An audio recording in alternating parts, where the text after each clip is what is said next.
Welcome into sportsbookreview.com. I'm Gary. And I'm Chris. And this is the Mountain West Conference preview for the 2021 college football season. We are jacked about this one. Going to be a lot of new faces, a lot of fun teams this year. I'm pretty excited about it. Before we get started, go ahead and let you know, you can find out everything you need to know about this college football season, gambling-wise, over at sbrpicks.com/NCAAF. There is a link in the description. You can go ahead and click that thing, and while you're down there, go ahead and hit that like button. It's a little thumbs up. Looks like this thing here. Very easy to do, and you can subscribe to the channel because obviously you're here, you're watching, you're listening to us. You want to be back. I know you do. Chris wants you back. We all want you back. So hit the subscribe button, hit that little bell. That's the notification bell, and that will let you know when we go live, when we have more videos, etc. If you want to jump in on the show, you can jump into the comment section. It's very easy to do. Go ahead and knock that thing out. Just type in, hey, how you doing? Let us know where you're from, where you're watching, all that good stuff. We'd love to hear from you. Or if you're not really into the YouTube comment thing, you can hit us up on Twitter. I am at GaryWCE. I'm at Chris B. Giannini. Or if you're old school, you can always email as well. That is the oldest way to do it, I think, as far as technology goes. You can hit me, Gary, at winningcureseverything.com. And I'm Chris at winningcureseverything.com. Let's dive in to the Mountain West. We're going to start off with the Air Force Falcons. Troy Calhoun's bunch. They had some issues last year. Now, they ended up 3-3, which is pretty good considering they had a ton of turnbacks. You remember those? We tried to figure that out last year. The turnbacks were the military opt-outs. Now, they got several of them back this year, but they are going to be much more experienced than they were. Now, the returning production, still not great. Still whatever, about 110, but they are used to that with military academies. Oh, that's like it normal. just always happens. Win total sits at 6.5. To go over is -125. To go under is -105. The projected record from SP Plus and FPI sits at 7-5 for both. Looking at the schedule, I mean, it's rough, but they have got a bunch of wins on here that I think that they're going to be able to get. Defense only returns 5 starters. They got 4 turnback players from 2019, including star defensive linebacker DeMonte Meeks. And the key is going to be offensive line. Like they lost 6 dudes, several of which were all conference players. Yeah, I was about to say they weren't just regular guys. They're really good. Yes, they were fantastic. But Troy Calhoun, even with all of the turnover and whatnot, I mean, they lost quarterback, running back, a couple of offensive linemen last year, all this good stuff, and they were still number 5 in success rate in the country last year. That's pretty consistent. He's been consistent for a while. Oh, and Troy Calhoun's fantastic. I'm amazed that he is still there. That's right. I'm going to go over the 6.5. -125 is the juice. I don't think it's that much. I'm rolling with it. Yeah, I am too. I think maybe they split the military academy games. And, if they find a way to win both of those, then I think they'll cover it easy. If they find a way to lose both of those, I think that's the difference in not covering it. Yes, I tend to agree. They've got at Boise State, against Army, and at Nevada are the 3 projected losses, and I still think they could win any one of those. I mean, that's how crazy this is. So, moving on from there, we got a first-timer here. Andy Avalos is the new head coach of the Boise State Broncos. He played at Boise State. He was the defensive coordinator under Brian Harsin before he left and joined Mario Cristobal over at Oregon. And now he's a head coach. And we will see exactly what happens here. Analytics show that there is not a single expected loss in Andy Avalos' first season. I don't agree with that, really. The win total is at 9. To go over is +110. To go under is -140. Projected record from SP Plus is 9-3. From FPI, it's 7-5. Yeah, 7-5. That's pretty far off the mark. Yeah, they play at UCF. They play at BYU. They play at Fresno. At San Diego State. They've got Wyoming at home. They got Air Force. They got Nevada. They got Oklahoma State at home. Like they got some stuff on here that could be a little crazy. I can't believe they're favored in all those games. It's a lot of it's returning talent and whatnot, returning production. Did you mean Colorado State or San Diego State? You said Oklahoma State. No, they got Oklahoma State on September 18th at home. Oh, yeah. The Cowboys. Yeah. I was looking at the back end of that. Quarterback Hank Bachmeier returns for new offensive coordinator Tim Plow. But the issue with Bachmeier has always been, can he stay healthy? That's right. He hasn't played a lot of games. The other part of this is last year they were not really able to produce explosive plays at all. It cost them big in their 2 losses. The defense allowed 5 plays per game of 20-plus yards. That is not good. They need Avalos to come in and fix this defense big time. I think that they are going to have some growing pains with a first-year coach. I do, too. I'm shocked that they're favored to win all of them. I am they're not favored to win all. They are favored to win 11. No, I thought okay, yeah. Yeah. Nope, sorry, 10. Okay. So they're favored to win all of them. There's no likely losses. Okay. There's no projected losses, but they're still going to be underdogs. A couple of them are toss-ups, like Oklahoma State and at UCF, both are toss-ups. But they're projected to win every other game, or projected favorites in every other game. I'm going to go under the 9. Yeah, me too. Me too. I think it's too much to come in and try and take over now that Harsin has left for Auburn. And it's not even just about losing Harsons and bringing in Avalos. It's this team is returning a lot of guys, but they weren't. This isn't the best Boise team we've ever seen. No, you're right. You are 100% right. Moving on, let's talk about your boy. Steve Adazio. Just a bunch of guys being dudes, man. You got to love it. Colorado State Rams. Win total sits at 4.5. The over and the under are both juiced at -115. The projected record from SP Plus and FPI, 5-7. I was just about to say, he's right on the number at 4.5. The schedule sets up pretty well. Yeah. Because they have 5 opponents that are projected to be number 105 or worse. The issue is they're only projected to be like number 96, and FPI has them at 106. Yeah, I was going to say all those games where they're projected to play bad teams, those are still toss-up games. Those are still coin flip games. So congratulations, you're playing a bad team, but you are a bad team. Yes, that's going to be difficult. The personnel still does not quite match Adazio's offensive philosophy. His philosophy at Boston College and at Florida and everywhere else that he's been has been tempo and physicality. That's right. Like he wanted to play fast, but he also wanted to run you over. He doesn't really have the dudes to do that. Not close yet. And they lost their quarterback, Patrick O'Brien, to transfer. That's right. It's going to be interesting. They got a tight end, Trey McBride. He's going to be a playmaker. Great run defense, but they play a lot of man coverage in their secondary. And you can sometimes do that when you're in like the SEC or even at Boston College in the ACC. Right. At Colorado State, you ain't got the dudes to be able to do that. No. And they just could not stop the pass last year. 4.5 is the number? 4.5 is the number. And I'm sure you know which way I'm leaning. Yeah. I'm going to go under. I think I got 2 as well. What's the juice on that? -115. That's not bad. It's the same. That's probably the right play. I just think that schedule's pretty difficult. And they're not good. I mean, the schedule's difficult because they're not good. There's no easy win because you don't have easy wins when you're a bad football team. They're actually projected, like one of their wins is they're projected to beat Vanderbilt. So that's insane. If they almost a touchdown. I will tell you this. If they beat Vanderbilt, that says a lot about Vanderbilt and not so much about Colorado State. Very much so. The state of Vanderbilt is pretty bleak. Yeah. I will say that. Moving on, Danny Gonzalez is back at New Mexico. He is heading into his second season. They went 2-5 last year. The New Mexico Lobos, their win total is 4.5. 4.5. To go over is -115. Under is -115. This is another one of them toss-up teams. Projected record 4-8 per SP Plus, 5-7 per FPI.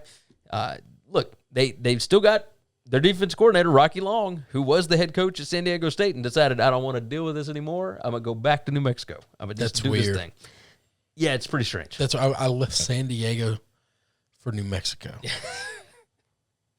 Their patented 3-3-5 defense gives everybody fits. They should improve in year 2 now that they actually have a spring practice and they actually have the protocols that are lifted in New Mexico and whatnot. The wide receiver core is a little bit weak.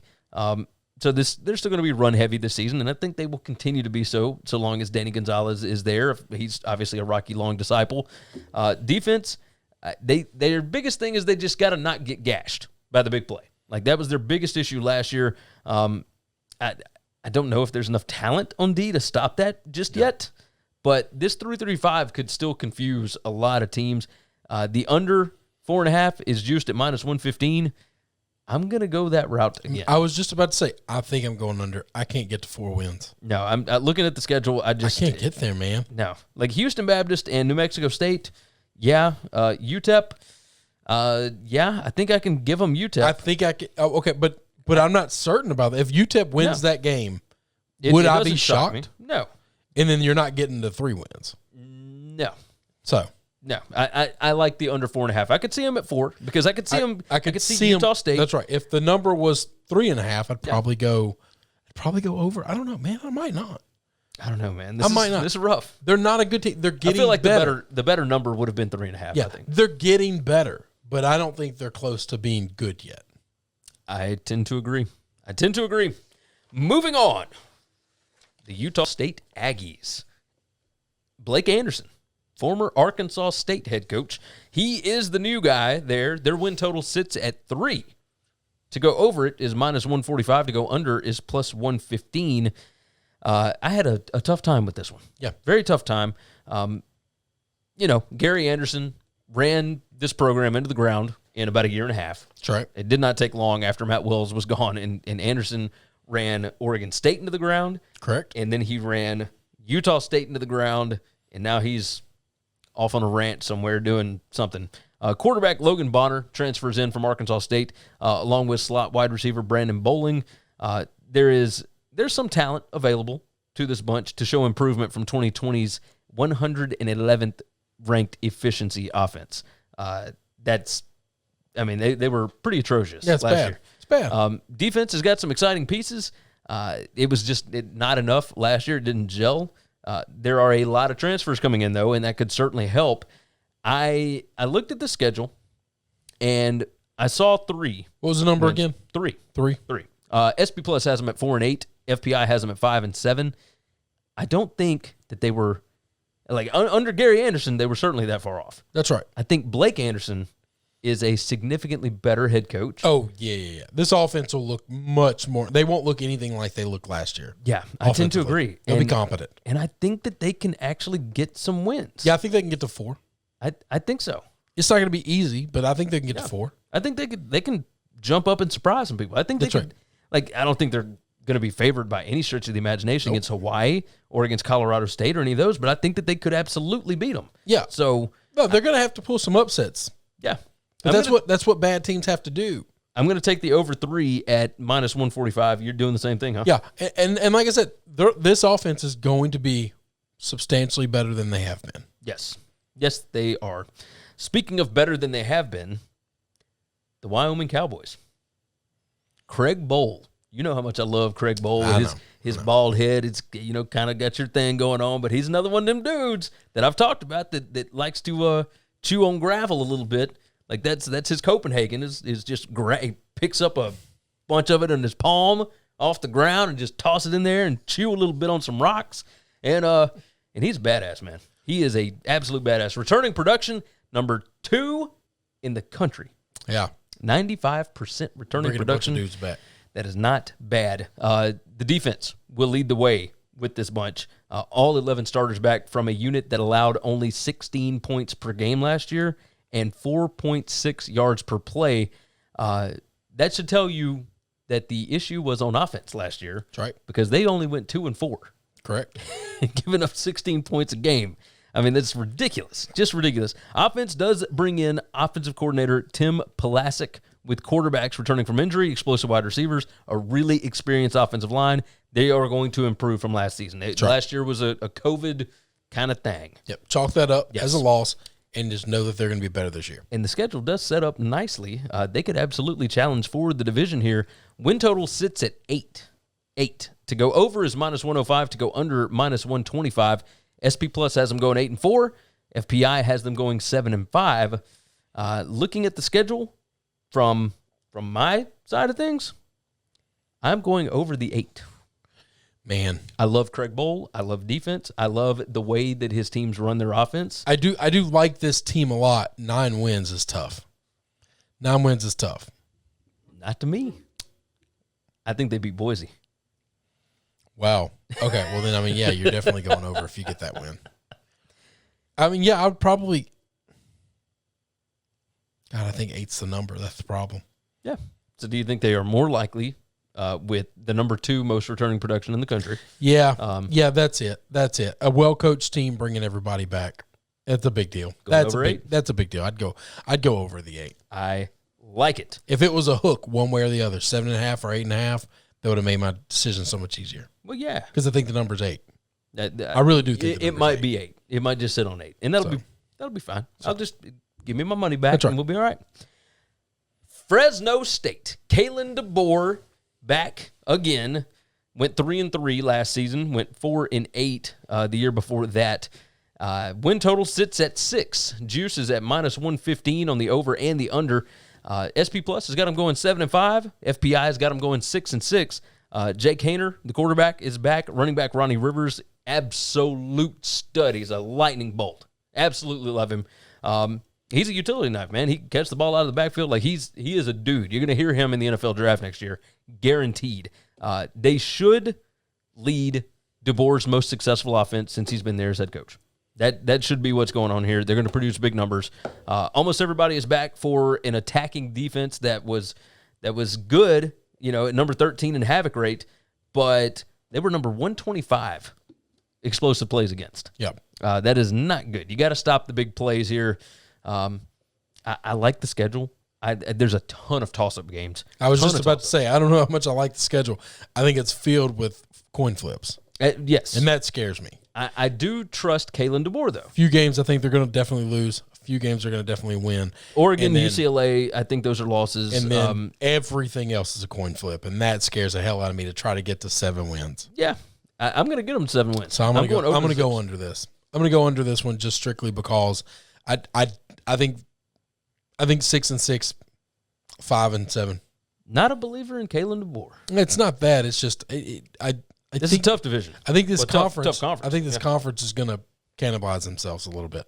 That tends to make sense. I like this conference.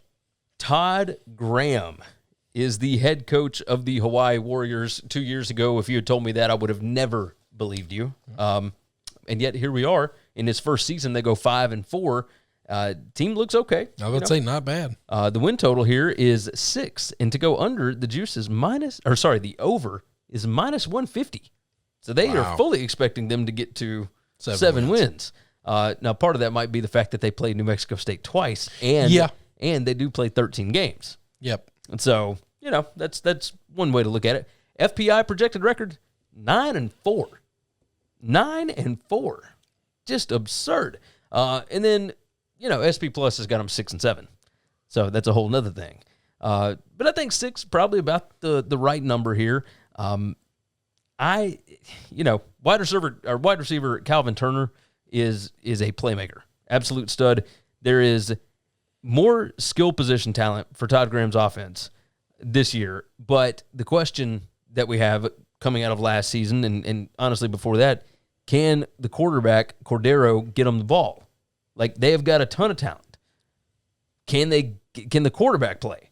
And I just don't know yet. Like, their running schemes are always fun, right? With Todd Graham.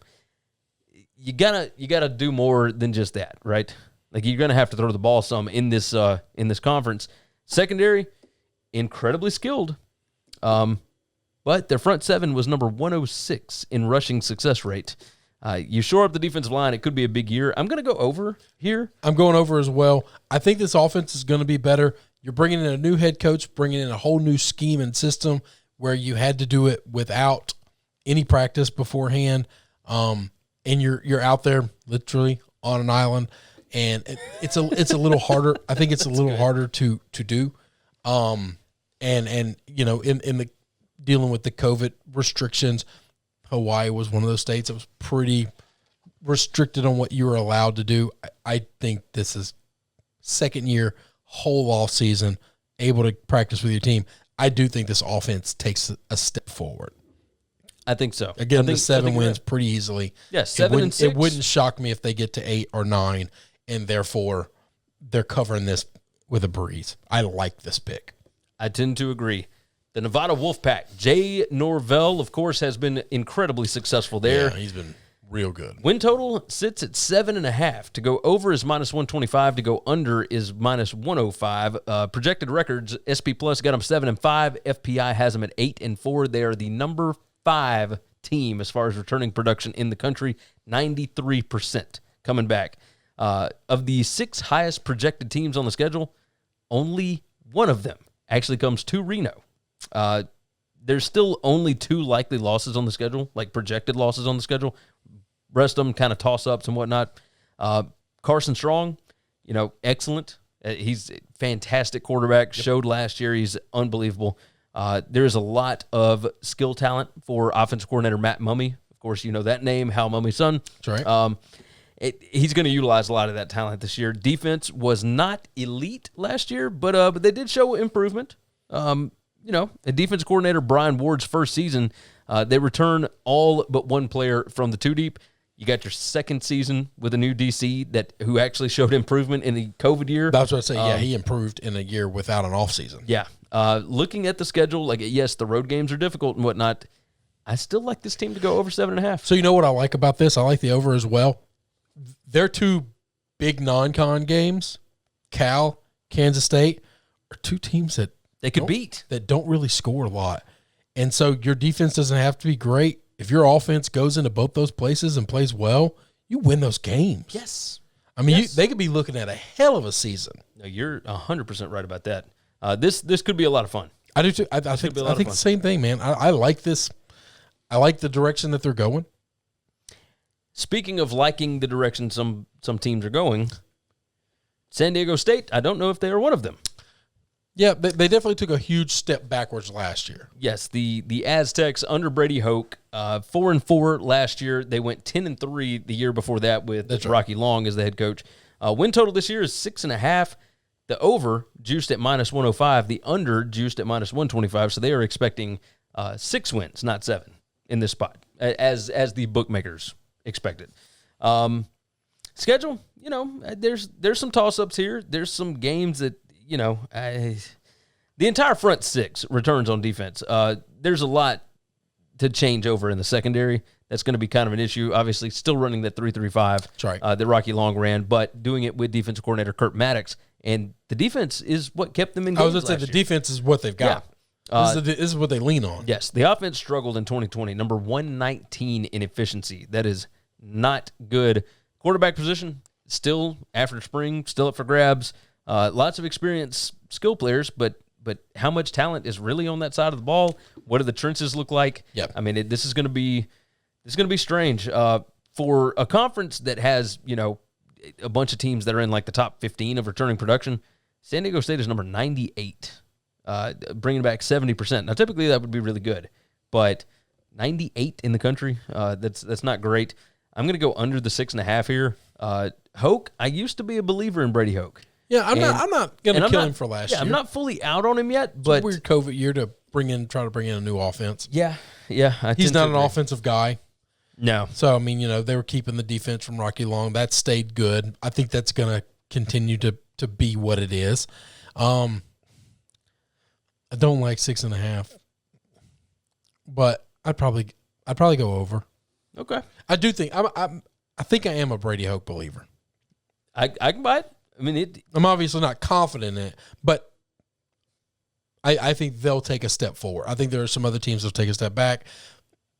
I think they get a couple of non-con games in here that aren't really scary. That tends to make sense.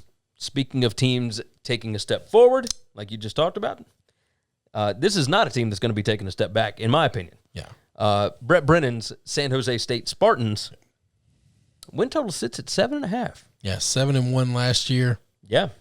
I mean, they showed out. Conference. They beat the hell out of teams. You remember me talking about returning production? Yeah.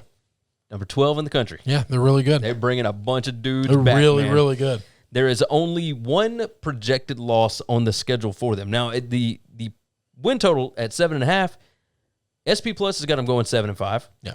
FBI's got them going 7-5. Yeah. So both those are under the 7.5. They got a ton of toss-ups. Yes. A ton of them. The only one that they are fully expected to lose is at USC. That's right. I think they're going to get a bunch of them. I think they're going to win a bunch I do of games. too. Well, they call them toss-ups, but, man, I think this team's better than a lot of the teams they're going to play. Yes. Offense was 27th last year with 2.8 plays per game of 30-plus yards. Yeah, no, they're explosive. I mean, yes. They're going down the field. Some of these teams had bad defenses for explosive plays. Yeah, because San Jose State gashed the hell out of them. Yes. And you talked about defense. San Jose State's defense, number 7 in the country against big plays, against explosive plays. They got a killer pass rush. They got a veteran secondary. I love this team. I'm going over the 7.5. Yeah, I am too. I Juice is minus 145 for the over, or plus 115 for the under. Yeah, so I'm in. Yeah, I think I'm going to lay that juice though. That's a lot of juice, but I'm gonna get there. I think we get to 8. Yes. I mean, at quarterback, Nick Starkelback and everything. No. I'm fully. This team's a lot of fun to watch. By the way, one of the reasons you're making this bet is you want to bet on fun teams. Yes. Okay. Listen, we all have jobs. We could make money doing a million different things. All right. Betting on loser teams is not fun. Right. No. Betting on fun teams is fun. You're 100%. And this team is fun. Yes. Yes. Speaking of not so fun, loser teams. Well, I hate to call them that, but it's okay because that's what they are. Yeah, it's kind of the situation is a little dire in Las Vegas with the UNLV Rebels. Marcus Arroyo, that is a team that you can certainly bet against. Yeah, that guy had Justin Herbert as his starting quarterback and didn't know what to do with him when he was offensive coordinator at Oregon, and here he is at UNLV. Still looking for his first win as head coach, even though he's in his second year. They went 0-6 last year. They overhauled their talent. They got 4 P5 transfers. They got 18 3-star recruits, and that is about, I would say that is a top 5 recruiting job. Yeah. If you can go 0-6 and show basically no hope, no nothing, and yet still pull in 18 3-stars in a recruiting class, that's pretty damn good. The offensive line has to replace 3 starters. The running backs are super talented. You need a quarterback to be able to throw it consistently. They did not have that last year. But both of their quarterbacks can run, so that helps out with his offense. Defense gave up 34-plus in all 6 games in 2020. I don't see that getting better. At least there's experience this year? Yeah, I don't know. Yes, I think if you're hurting, if you have an offense that's struggling, you play UNLV. And it's just a salve that heals all your wounds. The win total is 1.5. To go over, minus 155. All right. So they think it's more likely that they get to 2. To go under is plus 125. So I could see them getting to 2. It wouldn't surprise me if they got to 2. I mean, there's what's the juice on the over? Juice is minus 155 for the over. So they're expecting you to go over. Yeah. Okay, that's a hell of a juice. What's the under? Under is plus 125. I think I'd just take the plus 125 and hope that they're just a shit team again. Well, here's the thing. They play Utah State. They play New Mexico. They play Eastern Washington. Here's the thing. That's the problem. Hang on. I don't see anyone else that they can. All right. I don't know enough about Eastern Washington to make an intelligent conversation. The Utah State and the New Mexico, I think they're going to get out coached in those games. Yeah. Yeah, I agree. I don't know talent-wise that they're far away from those teams. They're 100% not as good from a coaching standpoint as those two teams. I had written down over 1.5. I don't think I wouldn't lay that much juice. This is a money play. Give me the plus 125, and let me just hope that they suck. I think that's what I'm going to do. I think that's the answer. If you told me you're willing to lay $1.50 to win $1 on this shit team, be my guest. Knock it out. I'm taking the under. I'm not doing that. They're bad, and they shouldn't be. No, they shouldn't. Las Vegas is an awesome city, and they should be able to recruit better. They should be able to be better. That schedule's tough. Well, yeah, no, it's tough. No, that is the way it goes. They're non-con, by the way, at Arizona State, Iowa State, and at UTSA. Who you got? In Eastern Washington, they could absolutely lose to Eastern Washington. I don't know. FCS playoffs. I don't know enough about Eastern Washington, but I do know they were in the playoffs. I have no idea what they look like this year. Who you got winning this thing? I have got Wyoming over San Jose State. Didn't you have Boise making it? You did have Wyoming beating Boise. You said that. I think Wyoming ends up winning this conference this year. Oh, over. Oh, holy shit. Oh, yes. Okay, I didn't expect Over that. San Jose State. No, I'm going to go chalk here. I'm going to go Boise, San Jose State. I'm going to go San Jose State back to back. Back to back. I think this team is good. I yeah. think they're well coached. I think they're getting recruits. And that offense is just a lot of fun to watch. Yes, they are. They're super creative. I like this team. All in. I can get with it. Craig Bowl, shout out your boy. There it is. Let's get out of here. Anything else we need to hit on it? That's it, brother. I think that's good. All right, do us a favor. Go to sbrpicks.com/NCAAF. Link is in the description. Like the video. Subscribe to the channel. Jump into the comments. Tell us what we got right, what we got wrong, of course. Or if you don't like doing the comments on YouTube, that's totally fine. You can reach out to us on Twitter. I am at Gary WCE. I'm at Chris B. Giannini. And as always, like I said, subscribe, like, sbrpicks.com/NCAA. I said all that. Boom. I think we're good. Nailed it. All right. For sportsbookreview.com, I'm Gary. And I'm Chris. And we will see you again next time.